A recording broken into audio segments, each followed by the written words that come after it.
Araw ko lang mga kabayan nalaman na dito pala sa apartment namin tuwing Pasko, mayroon pala silang competition, pagandahan ng decoration dito sa mga balcony.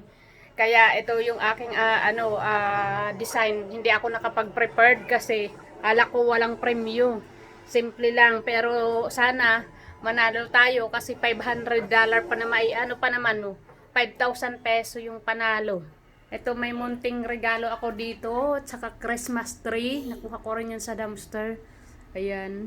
Naglagay na rin ako ng parang disco light. Sana manalo tayo. Yung aking mga sticker mga kabayan. Ayan. Nilagyan ko rin yan ng ano pa yan. November ko pa nilagay. Yung aming Christmas tree. Yung kulay dilaw. Tinanggal ko kay may ilaw yun. Dito ko nilagay sa ilalim ng puno mga kabayan. Yung sa Christmas tree yan. Ito yung harap ng aking ano. Sana pala rin tayo manalo. Sayang, hindi ako nakapag-prepare. Dito lang ako nakabili ng iba pang ano, Christmas light.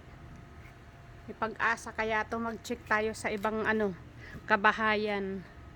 Ito si Kulit nangunguna yung picture dito sa pintuan. Ayan.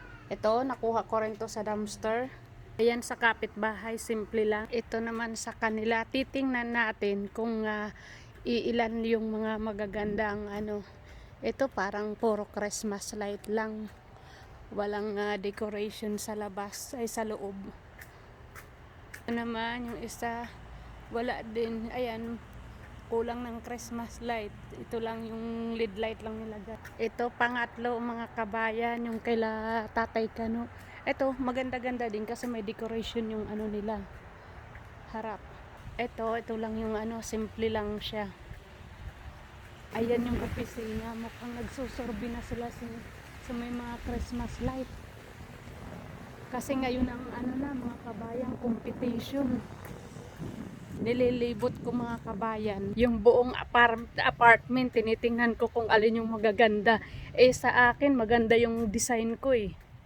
Titingnan natin kung may chance ba akong manalo. Sana hindi lang sa ano dekorasyon. Nakalimutan maglagay ng ilaw. Sayang. Ayun na nga mga kabayan yung nag-final ng ano judge doon sa mga mananalo. Yan, 4. Simple lang. Dapat lumapit sila dito sa amin sa loob para makita nila yung design.